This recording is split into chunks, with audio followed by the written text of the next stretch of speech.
Salut et bienvenue à un nouvel épisode de Cleansy's Garage.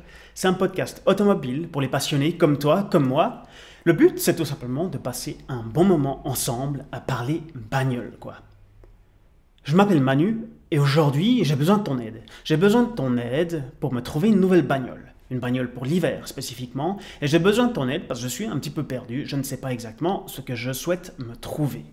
Alors voilà, je t'expose mon problème, les conditions, bref, tout ce dont tu as besoin pour pouvoir m'aider dans ma quête. Aujourd'hui, j'ai 30 ans, j'ai un job stable, j'ai quelques économies de côté et j'ai surtout une voiture que j'ai peut-être envie de changer. Alors, j'aime beaucoup ma voiture, c'est une VW Polo GTI de 2016. Idéalement, je ne vais pas te mentir, j'aimerais beaucoup pouvoir me payer une 911, une Porsche 911 ou alors une Jaguar F-Type. Mais c'est pas vraiment la chose la plus intelligente que je puisse faire avec mon argent, peut-être là tout de suite. Ok ? Évidemment, parce que j'adore les bagnoles, eh bien, j'aimerais pas devoir conduire ma voiture passion en hiver avec la neige et le sel. J'habite en Suisse, tu le sais, il y fait froid, les hivers sont rudes. Donc, il faut que je me trouve une voiture. Et en plus de ça, j'aime bien skier. Et autant te dire que les skis ne passent pas dans une 911. Malheureusement, en tout cas pas sans les barres de toit. Honnêtement, je ne suis pas hyper emballé par les voitures qui sont proposées sur le marché aujourd'hui. Je regarde un peu les SUV et un peu les breaks. Et je crois quand même que j'ai une petite préférence pour les SUV. Idéalement, mes préférences sont les suivantes pour que tu puisses m'aider à trouver ma prochaine voiture. 4 roues motrices, boîte automatique, parce que je commence à me faire vieux quand même. Hybride, pourquoi pas, mais pas forcément. Pas trop gros, confortable, un design un peu joli. Voilà, ça c'est le brief.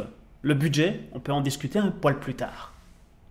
Par exemple, ce que j'aime bien aujourd'hui sur le marché actuel, j'aime bien la Cupra Formentor, je la trouve jolie. La VW Tiguan, elle a toujours été chouette à mon goût. La Porsche Macan, évidemment, je pense que c'est le plus beau des SUV aujourd'hui. Mais bon, est-ce que ça peut entrer dans le budget? Je ne suis pas sûr. Ou alors encore la BMW X1. Et ça, j'arrive pas à croire que je dis ça parce que, tu le sais, je ne suis pas un grand fan de BMW de manière générale. Je pense que tu as compris le briefing. À toi de jouer et de me trouver une bagnole. Sinon, ça c'était pour les SUV. Sinon, parmi les breaks, je pourrais considérer la Audi A4 par exemple, ou la Volvo V60. Après, j'ai l'impression que tout est très cher en ce moment quand même. Genre pour moins de 50 000 balles, tu trouves rien d'intéressant. C'est que moi qui suis choqué par ça. Est-ce que tu as des idées? Partage-les dans les commentaires s'il te plaît. Ça peut bien m'aider. Alors voilà, juste pour le fun, je me suis baladé sur les différents configurateurs. Et principalement le configurateur BMW. Alors je sais, c'est très bizarre. Comme je te l'ai répété, je ne suis pas fan de BMW, donc j'en ai jamais configuré une seule. Pour le fun, j'ai configuré une BMW X1. J'ai sélectionné le modèle de base, celui qui débute à 46 900 francs, parce qu'ensuite les prix sont complètement délirants. Alors tout d'abord, il faut choisir le moteur. Il y a 11 motorisations différentes sur ce modèle-là. C'est un peu beaucoup, non? Alors tout d'abord, il y a 2 moteurs électriques, 2 plug-in hybrides, 4 moteurs essence et 3 moteurs diesel. Alors, électrique, non, je ne souhaite pas prendre une voiture électrique pour le moment. La tentation est grande de prendre le moteur le plus gros, finalement le plus puissant, le 35i, celui à 300 chevaux, mais je ne suis vraiment pas sûr que ce moteur fasse du sens sur une voiture comme ça. Est-ce que c'est vraiment utile? À mon sens, non. Je me suis ensuite posé la question du plug-in hybride. Ça pourrait m'intéresser d'expérimenter cette technologie dans une voiture, dans un SUV. Je pense que c'est assez malin. Malheureusement, je n'ai pas de quoi charger la batterie chez moi à la maison, donc ça ne fait pas sens. Je me retourne donc à nouveau vers les moteurs essence. J'ai déjà exclu le plus gros, donc ici je me tourne vers le deuxième moteur le plus puissant, le 23i de 218 chevaux. Avec ce pack moteur, il y a le choix entre 2 boîtes à vitesse. La première, c'est la boîte à vitesse Steptronic à basculateur de changement de vitesse. Et la deuxième, c'est la boîte à vitesse Steptronic à double embrayage. Comme tu le sais, je ne suis pas un grand fan de BMW, donc je n'ai pas pu expérimenter la différence entre ces 2 boîtes à vitesse. J'y connais donc rien. La boîte à double embrayage est moins chère de 330 francs. Je me dis donc que celle-ci est peut-être moins bonne que l'autre, donc j'y vais avec la plus chère. Finalement, la plus chère, enfin celle-ci, c'est celle qui est proposée avec le moteur 35i. Je me dis donc que ça doit forcément être mieux. Si toi qui m'écoutes et que tu es un fan de BMW, n'hésite pas à m'écrire pour m'expliquer la différence de ressenti, technologique aussi, mais de ressenti à la conduite entre ces deux boîtes à vitesse. Ça pourrait m'intéresser. Merci. Après la motorisation de la boîte à vitesse, on passe au modèle. De carrosserie, finalement, il y a 3 modèles à choix ici.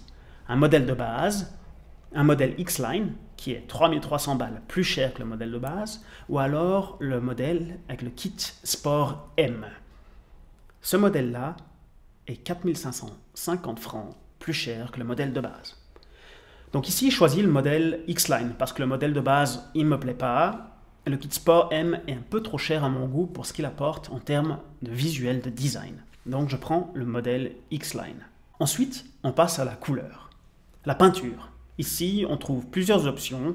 Il n'y en a pas beaucoup, il n'y a pas beaucoup de choix. Je choisis la peinture Cape York Green métallisée. C'est un vert pâle métallisé que tu pourras voir à l'écran si tu regardes sur YouTube. Option à 1290 balles. Et ça, je trouve que c'est un prix plutôt standard pour une voiture, pour une peinture finalement. On retrouve ça chez les concurrents également. On passe ensuite aux jantes. J'adore les jantes. Mon grand problème, c'est que je les griffe tout le temps. Alors peut-être que je ne sais pas conduire, c'est possible. En tout cas, je ne sais pas me garer, ça c'est sûr. Les jantes, il y a 4 modèles différents. Je choisis celui à 19 pouces à 1140 francs. Très bien, c'est joli, ça passe, c'est cool pour une voiture comme ça. On passe ensuite à l'intérieur. Je choisis un intérieur cuir, brun/mocha à 2090 francs et des inserts décoratifs en aluminium plutôt que le noir piano brillant que j'aime pas, qui est difficile d'entretien. Ici, c'est seulement 150 francs. Tiens, une option qui n'est pas très chère. Donc voilà, ça c'est pour la configuration de base, sans option technologique. On a juste finalement le moteur, boîte à vitesse et puis la carrosserie, un peu d'intérieur. On se trouve déjà à 65 830 francs. Et on n'a pas encore ajouté les options. On n'oublie pas aussi qu'il s'agit ici pas du plus gros moteur, ni même la carrosserie sport. Je trouve ça déjà assez cher à ce moment-là. Donc, passons aux options. J'ai ajouté le pack Travel, qui comporte le toit ouvrant panoramique. Alors pour moi, c'est un must, le toit ouvrant panoramique sur un SUV. Ça donne directement beaucoup plus d'impression d'espace, et ça, c'est important dans une voiture comme ça. Option à 2450 balles. Tching. J'ajoute le pack Innovation qui contient l'assistant de stationnement, caméra de recul, je pense que c'est important, le heads-up display, les phares LED adaptatifs, bref, tout plein de technologies sécuritaires qui, à mon sens, aujourd'hui sont vraiment nécessaires sur nos routes. Allez, on l'ajoute, c'est 4060 balles.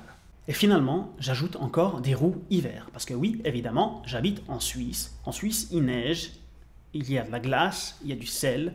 Il faut impérativement mettre des pneus hiver. Donc je choisis ici l'option, pas les plus chères, les jantes, mais elles me plaisent plutôt bien. 2680 francs.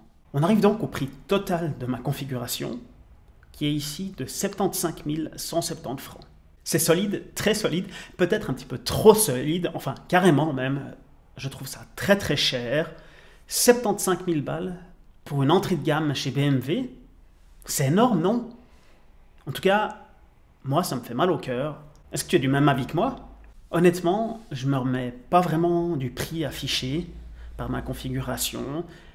J'ai pas fait l'exercice de prendre toutes les options, les plus chères pour voir ce que ça donne vraiment avec une configuration complète, une X1 full option. Je suis prêt à parier qu'on est proche des 100 000 balles. Proche des 100 000 balles pour une entrée de gamme BMW, je trouve ça absolument scandaleux. Ici, il ne s'agit pas du X3 ou du X5, c'est le X1, le plus petit SUV. Certes, c'est un tout nouveau modèle, mais quand même, je trouve que pour une voiture de tous les jours, qui va de toute manière déprécier, eh bien, ça fait mal aux poules, quoi.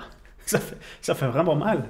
Bah, sur ce, en fait, je vais aller surfer sur Autoscoot, me trouver une voiture d'occasion, finalement, que je peux utiliser tous les jours. Ça me coûtera bien moins cher à l'achat. Enfin, j'espère. Peut-être qu'il y aura quelques réparations à faire, à l'entretien, ainsi de suite. Mais quand même, je trouve qu'une occasion, probablement, dans le monde d'aujourd'hui, avec ces prix complètement hallucinant. C'est probablement la meilleure chose à faire. Bon, attention, par contre, en surfant sur Autoscoot et les autres plateformes online, je risque bien de me retrouver avec une 911 pour l'hiver. C'est pas le but, mais c'est un peu le risque. Donc voilà, et ça roulera sûrement beaucoup moins bien pour l'hiver. Voilà pour cet épisode de podcast. J'espère que ça t'a plu. Si c'est le cas, n'hésite pas à liker, t'abonner et partager l'épisode. Merci pour ton écoute et on se retrouve à un prochain épisode. Ciao, ciao!